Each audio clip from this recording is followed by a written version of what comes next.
Hai Sobat Rebahan, selamat datang di channel hiburan kaum rebahan.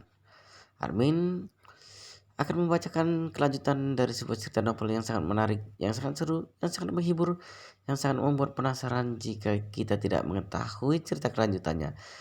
Sebuah cerita novel yang sangat layak untuk diikuti dari awal hingga akhir. Sebuah cerita novel yang berjudul The Story of Jichen. Tetapi sebelum melanjutkannya, pastikan kalian sudah subscribe channel ini dan aktifkan lonceng notifikasinya agar tidak ketinggalan jika admin upload video terbaru. Jika kalian menyukai cerita seperti ini, jangan lupa like. Jika berkenan, share juga ke teman lainnya agar teman lainnya juga mendapatkan informasi hiburan di channel ini. Baik, kita lanjutkan di part ke 258 bertepatan dengan bab ke 1252. Melihat bahwa Yechen akan bertemu di rumahnya pada siang hari ini, Kinoksu pun dengan gembira berjalan ke ruang ganti untuk berganti pakaian. Sebelum pergi, dia berkata kepada Yechen, "Tuan Yi, tunggu aku sebentar, aku harus mandi. Tetapi Tuan, jangan khawatir, aku hanya sebentar saja." Yechen mengangguk dan tertawa. "Tidak terburu-buru. Silakan lakukan apa yang perlu kamu lakukan." King Geng yang ada di samping berkata, "Tuan Yi, tempat ini cukup berantakan. Bagaimana kalau kita pindah dan beristirahat di mobil saja? Aku datang sambil membawa RP hari ini." Ichen tersenyum. "Baiklah, kalau begitu kita tunggu di mobil saja." Kinodong bergegas berkata, "Silakan Tuan Yi." Ketika Ichen meninggalkan Ulwa bersama dengan King Geng dan Kin Odong, Jauh Hai Chow yang baru saja dihancurkan tangannya oleh Ichen datang ke ruang atlet dengan wajah yang geram. Di pintu masuk ruang ini terdapat sebuah bendera Jepang dengan tulisan atlet Jepang itu Nanaku. Jauh Hai Chow ragu-ragu di pintu masuk untuk sejenak, tetapi pada akhirnya ia tetap mengetuk pintu ruang tersebut. Segera pintu dibuka dan seorang pria muda menatapnya dengan curiga dan bertanya dengan bahasa Mandarin yang fasih, "Siapa Anda?" Jauh Hai Jauh segera tersenyum dan berkata, "Halo, apa kabar? Saya ingin bertemu dengan Nona itu, Nanaku, dan juga pelatihnya, Tuan Yamamoto Kazuki." Pria muda itu menoleh dan berkata kepada seorang pria parubaya dan gadis muda di ruang tunggu, "Tuan Yamamoto, Nona itu, pria ini datang untuk mencari kalian berdua." Alis Yamamoto Kazuki berdiri dengan dingin dan dia bertanya, "Siapa Anda? Apakah kita saling kenal?" Jauh Hai Chow tersenyum terkekeh dan berkata dengan sopan, "Tuan Yamamoto, nama saya adalah Zhao Hai Chow. Aku pernah mewakili Tiongkok dalam kompetisi sanda puluhan tahun yang lalu. Tapi pada waktu itu aku dikalahkan oleh Anda. Apakah Anda ingat?"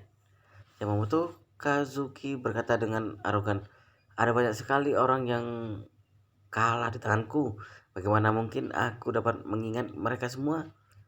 Zhao Hai Chow mengangguk dengan canggung dan berkata, "Tuan Yamamoto, aku juga memiliki identitas yang lain. Aku adalah pelatih dari kontestan Tiongkok Kin Oksu dan kompetisi ini." "Oh tidak, aku adalah mantan pelatihnya. Aku telah mengundurkan diri." Yamamoto Yakuzi mengurutkan kening dan berkata, "Kin Oksu? Mengapa aku belum pernah mendengar namanya dalam kompetisi ini? Dalam kompetisi ini, sepertinya dia tidak masuk sebagai salah satu dari 5 kontestan unggulan teratas, bukan?" Zhao Hai Chow mengangguk cepat. "Tidak, dia tidak pernah dipilih sebagai pemain unggulan sebelumnya.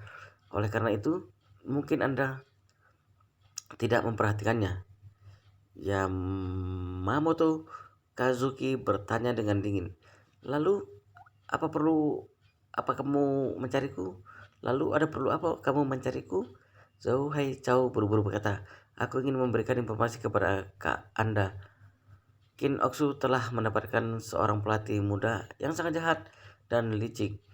Jika Nona itu, Nanaku, akan berhadapan dengan Kin Oksu di pertandingan berikutnya, maka Nona harus sangat berhati-hati kepada pelatihnya." Yamamoto Kazuki dengan jijik berkata, "Aku tidak percaya orang seperti itu adalah orang yang hebat.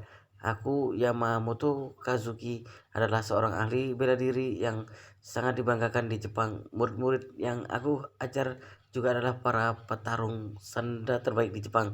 Dengan kemampuan Nanako, jangankan level mahasiswa di seluruh dunia, bahkan jika para pemain di seluruh dunia berpartisipasi dalam Olimpiade, dan aku juga mampu untuk memenangkan kejuaraan tersebut. Aku tidak ingin menyembunyikannya darimu. Tujuan anakku berpartisipasi dalam kompetisi sebenarnya hanya untuk berlatih saja. Tujuan sebenarnya dia adalah untuk berpartisipasi dalam Olimpiade berikutnya dan memenangkan medali emas." Zhou Haichao mengangguk dan berkata dengan hormat, "Aku tahu bahwa Tuan Yamamoto adalah seorang yang sangat luar biasa. Seluruh murid yang pernah diajar oleh Anda adalah yang terbaik. Namun orang muda yang aku bicarakan ini sungguh sangat licik. Silakan Anda lihat tangan kananku ini." Sambil berkata, Zhou Haichao segera memperlihatkan tangan kanannya. Ekspresi di wajahnya Yamamoto Kazuki pun seketika berubah ketika melihat luka di tangan kanannya. Dia bertanya kepadanya, "Lukamu ini terlihat masih baru dan darahnya pun masih belum membeku. Ini seharusnya terjadi dalam kurung dari 30 menit yang lalu, bukan?" "Benar," Zhou Haichao berkata. "Silakan Anda lihat, anak muda itu dapat membuat tangan kananku menjadi hancur seperti ini hanya dengan tinjunya saja. Kemampuan seperti ini sepertinya Tuan Yamamoto juga tidak dapat melakukannya, bukan?" Ekspresi di wajah Yamamoto Kazuki pun seketika menjadi serius. Dia juga adalah seorang ahli bela diri, tetapi dia tahu bahwa tubuh manusia memiliki batasannya sendiri, dan batasannya ini sangatlah rendah. Tinju manusia terdiri dari 4 elemen utama, yaitu daging, tulang, otot, dan kulit. Semuanya adalah daging dan darah.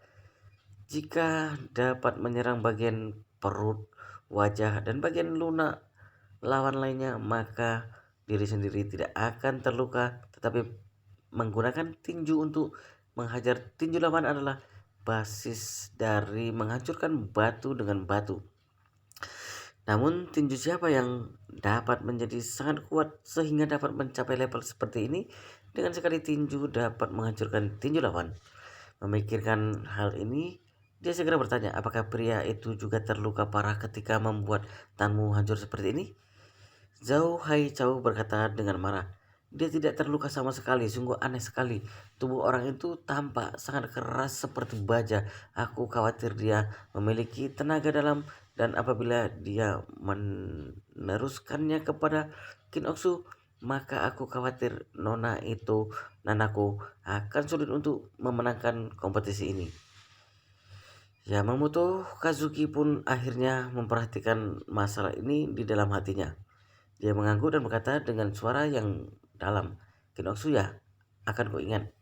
Setelah berkata dan kembali melihat ke arah Zhou Haichao dan bertanya, "Mengapa kamu membantu kami?" Zhou Haichao berkata, "Tuan Yamamoto, aku tidak akan menyembunyikan hal ini dari Anda.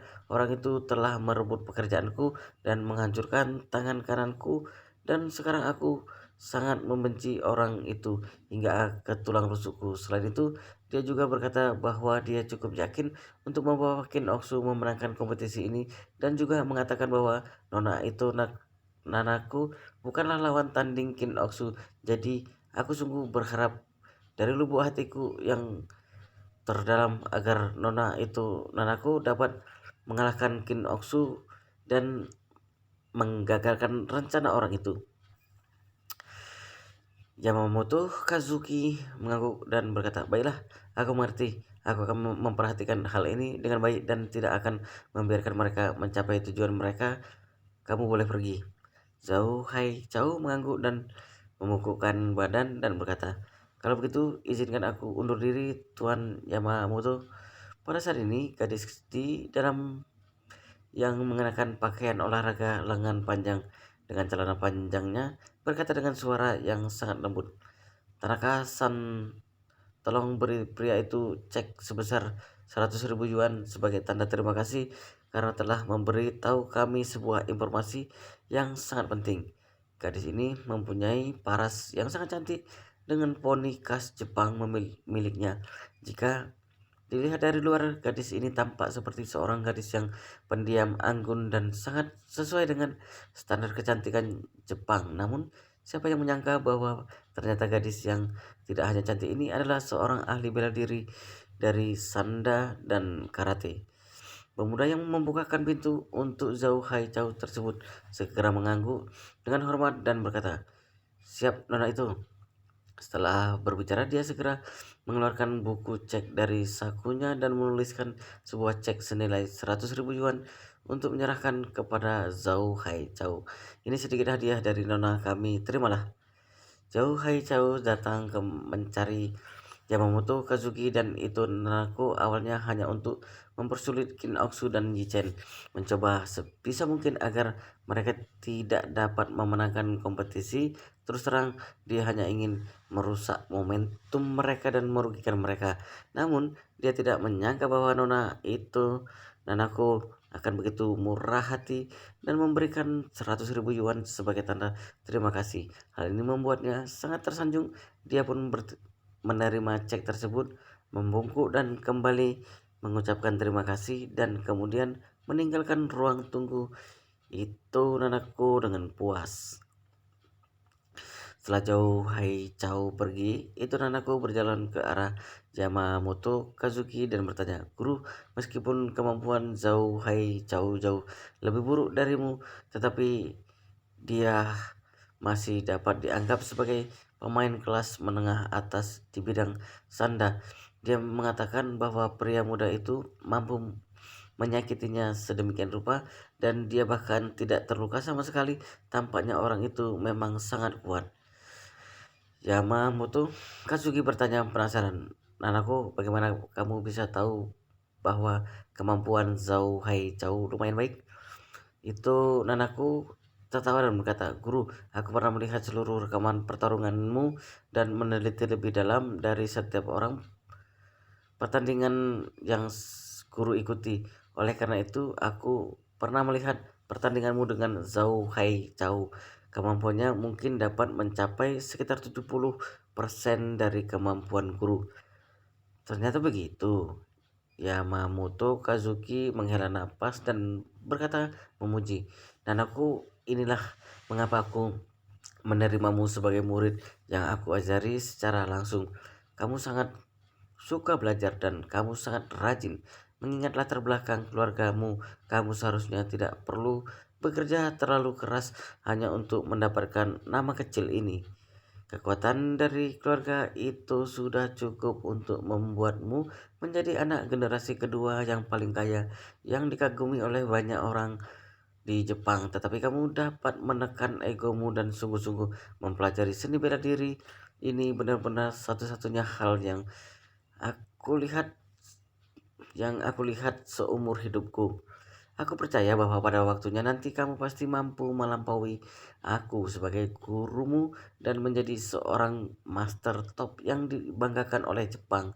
Itu Nanaku berkata dengan rendah hati, "Guru, Anda terlalu memuji diriku dan aku hanya ingin melakukan yang terbaik untuk berlatih seni bela diri hingga puncaknya dan memenuhi harapan besar dari guru dan keluarga itu terhadap diriku." Yamamoto Kazuki mengangguk dan berkata, "Jangan lupa, masih ada lebih dari 100 juta warga Jepang di belakangmu dan mereka semua sangat menantikan bahwa kamu dapat memenangkan kejayaan bagi negara." Setelah mengatakan ini, Yamamoto Kazuki menghela napas dan berkata dengan penuh emosi, "Aku telah lama optimis bahwa kamu dapat menjadi kebanggaan seluruh Jepang dan aku juga yakin bahwa kamu pasti bisa." Itu Nanaku menganggukkan dengan serius, "Guru, jangan khawatir. Nanaku akan berusaha sekuat tenaga untuk bisa menjadi kebanggaan negara." Yamamoto Kazuki mengiyakan dan berkata, pertarungan selanjutnya aku akan pergi melihat Kin Oksu dan pelatihnya tersebut. Pada saat ini Kin Oksu telah berganti pakaian kasual miliknya sambil memakai tas latihan di punggungnya berjalan keluar dari aula. Sedangkan Nijen sedang duduk di dalam mobil mewah milik keluarga Kin sambil menikmati secangkir teh yang diseduh oleh Kin Odong kepadanya. Mobil mewah milik Kin Geng ini memang lain dari yang lain. Dilihat dari luar, mobil ini tampak seperti bis pariwisata yang biasa dan sama sekali tidak memperlihatkan sesuatu yang mencolok darinya.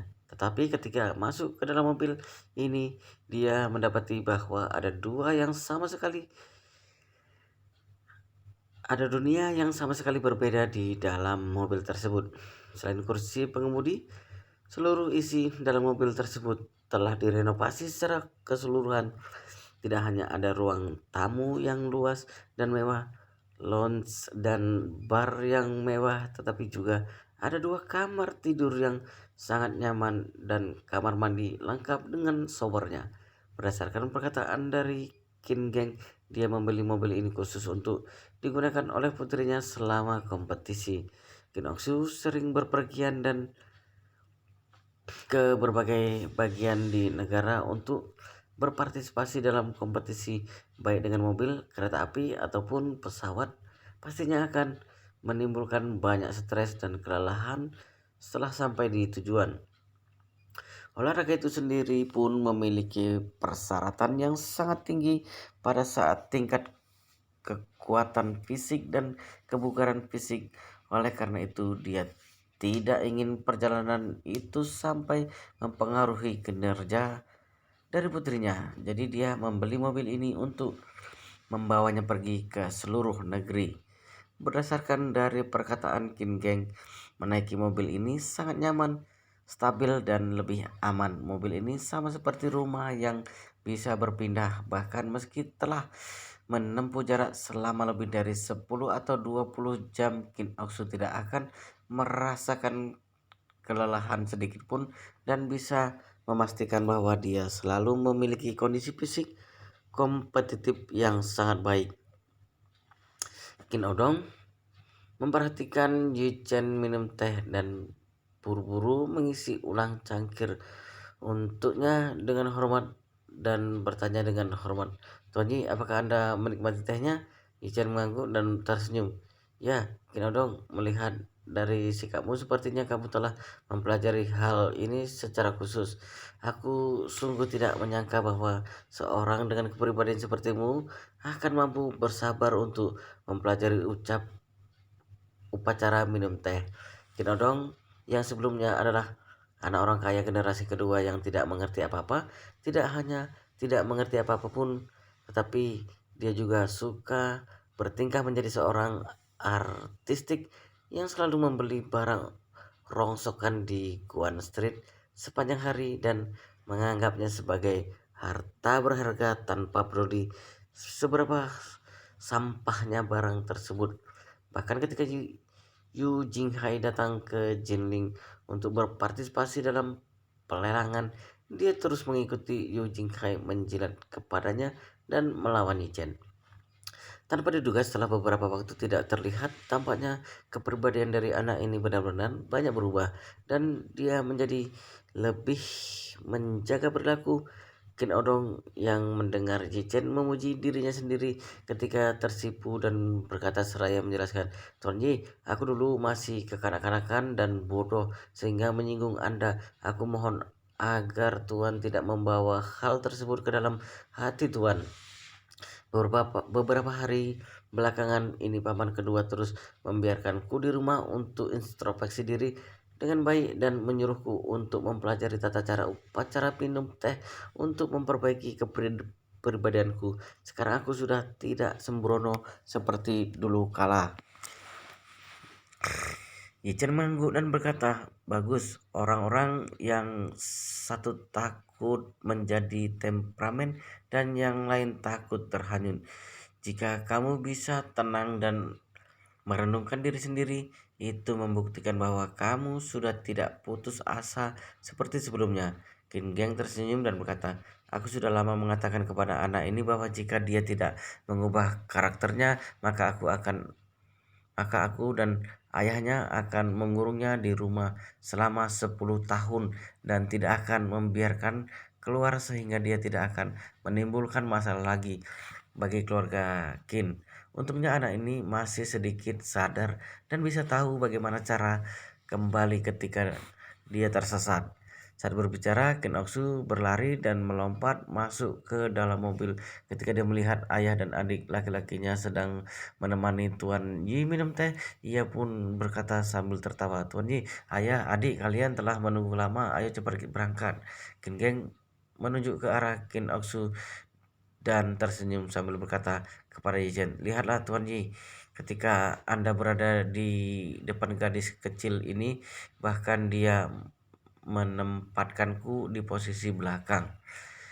Kinoksu berkata dengan malu, aduh ayah, mana mungkin, aku hanya menghormati Tuan Yi dan Tuan Yi juga adalah tamu terhormat di keluarga kita. Oleh karena itu, Tuan Yi harus menjadi yang pertama untuk ku sapa. Genggeng tersenyum dan berkata, lihat dirimu, aku hanya menyatakan dan tidak merasa keberatan.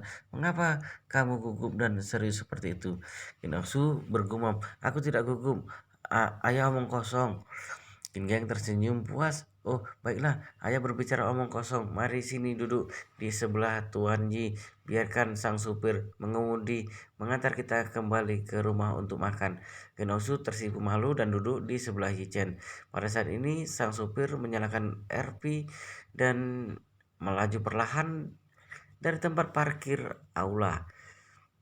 Kemudian keluarga Qin tidak berada di pusat kota, melainkan berada di pinggiran kota, yaitu Villa Sui Hyun dan berada di sebelah danau kota Jinling. Waduk kota Jinling adalah sebuah danau besar yang berada di pinggiran kota Jinling dan juga merupakan sumber air utama bagi seluruh kota Jinling. Villa Sui Hyun dibangun di tepi danau kota Jinling. Dapat dikatakan bahwa danau kota Jinling dianggap sebagai danau buatan yang super besar di komunitasnya sendiri, sehingga lingkungan di sekitar juga cukup baik dan tidak sebanding dengan area kediaman di dalam kota.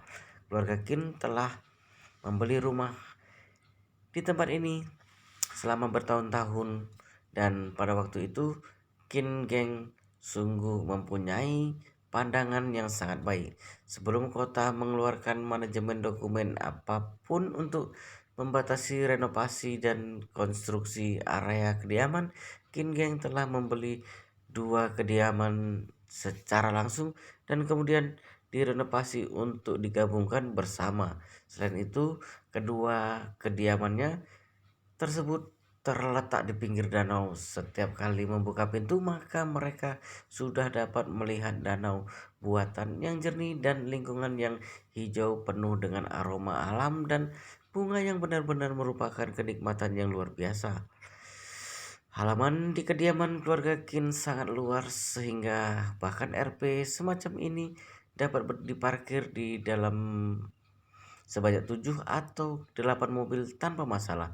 Setelah mobil berhenti di halaman, Ken Osu buru-buru berkata kepada Yichen, Tuan Yi, aku ingin membawa Anda berjalan ke dermaga kecil di tepi danau. Aku ingin speedboat dan bisa sekaligus mengantar Tuan untuk berkendara di danau. Yichen tidak menyangka bahwa Ken Oksu ternyata juga memiliki speedboat di tempat seperti ini. Melihat yang sangat bersemangat, dia pun tersenyum berkata, baiklah, aku akan pergi bersamamu. Tetapi bagaimana dengan kemampuan mengemudimu? Kamu tidak akan menceburkanku ke danau, bukan? Genosu tersipu malu dan berkata, bagaimana mungkin Tuan Yi? Jangan khawatir, aku sangat mahir dalam mengemudikan speedboat. Bahkan meski Anda benar-benar tercebur ke dalam danau, aku pasti akan menyelamatkan Anda. Kinodong yang ada di samping buru-buru berkata, Kak, ajak aku juga, aku ingin ikut. Qin Odong bukanlah saudara kandung dari Qin Oksu sendiri. Mereka berdua adalah sepupu dari seorang nenek. Oleh karena itu, Qin Odong pun tidak biasanya tinggal di kediaman ini dan hanya sesekali bertamu ke tempat ini. Oleh karena itu, ketika dia mendengar Qin Oksu mengatakan bahwa mereka ingin berlayar, dia pun merasa sedikit gatal ingin mengikuti mereka. Kinoksu memelototinya dan berkata, "Mau ikut kemana? Kenapa selalu ada kamu di mana-mana?" Odong melengkungkan bibirnya dengan sedih dan ingin mengatakan sesuatu, tetapi Geng yang ada di sampingnya berkata kepadanya, Odong, ikut denganku. Ada yang ingin kubicarakan denganmu." Odong tidak berani mengatakan apa-apa lagi ketika dia melihat sang paman keduanya mengatakan hal tersebut dan segera mengangguk dengan patuh dan berkata, "Baiklah, paman kedua." Di sisi lain, Qin Oksu memeluk lengan Yi Chen dengan sangat intim dan berkata, "Tuan Yi, ayo kita segera pergi, jangan menunda lagi." Yi Chen mengangguk-angguk dan berjalan bersamanya menuju tepi danau. Pada saat ini, Qin Geng berkata dengan suara yang rendah kepada Qin Audong, "Dasar bocah, aku lihat kamu sudah menjadi lebih baik di belakang ini, tetapi mengapa kamu masih tidak bisa memasang matamu?" Qin Odong bertanya dengan sedih, "Paman kedua, ada apa denganku? Bukankah aku sudah cukup baik?" Qin Geng berkata dengan suara yang pelan, "Apakah kamu bodoh? Tidakkah kamu dapat melihat bahwa aku sengaja mendekatkan kakakmu itu dengan tujuan dengan Tuan Yi? Mengapa kamu masih begitu saja ingin menjadi lampu taman dengan mereka berdua? Bukankah itu berarti kamu sedang mengganggu acara kakakmu itu?" Aku, Kinodong ragu-ragu sejenak lalu berbisik dengan suara rendah, "Paman kedua, tetapi Tuan Yi sudah menikah."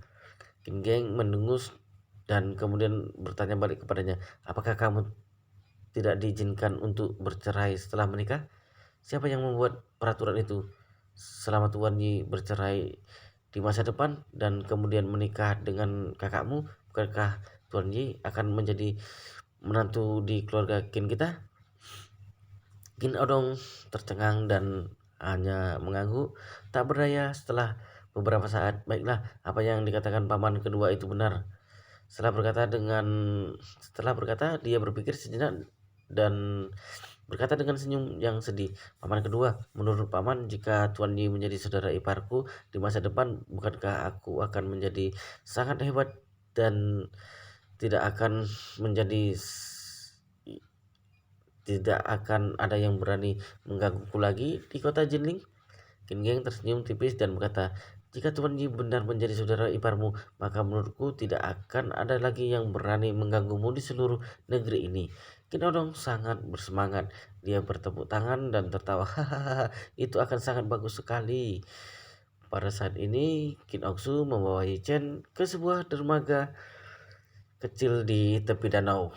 Di sini terdapat sebuah dermaga kapal yang kecil yang terbuat dari struktur baja ringan dan dapat terlihat sebuah speedboat impor kecil terparkir di sana. Speedboat jenis ini hanya memiliki 6 tempat duduk, tidak terlalu besar, tetapi buritannya dilengkapi dengan mesin kelautan Yamaha dengan 4 mesin yang bertenagakan masing-masing 400 tenaga kuda. Ichen terperangah melihat dan berkata, "Sebuah kapal sebesar ini dan dilengkapi dengan 4 buah mesin masing-masing bertenagakan 400 tenaga kuda, kamu ingin terbang?" Kinoksu menjulurkan lidahnya dan berkata sambil tertawa, "Danau ini bisa ditutup untuk manajemen dan tidak ada kapal lain di danau ini. Oleh karena itu, akan lebih menarik apabila dapat mengendarai kapal ini dengan cepat."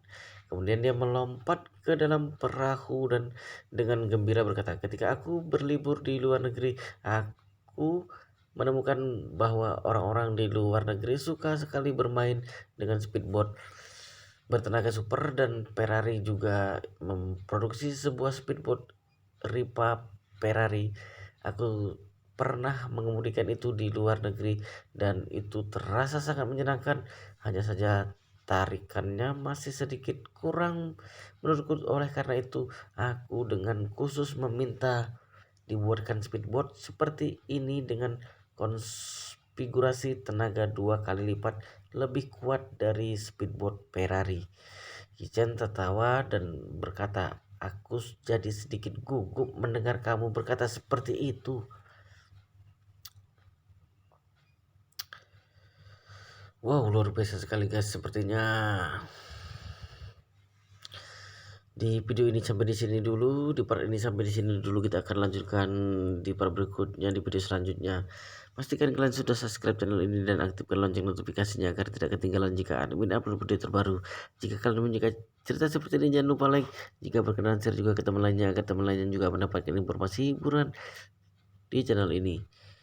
Baik, kita lanjutkan di part berikutnya di video selanjutnya.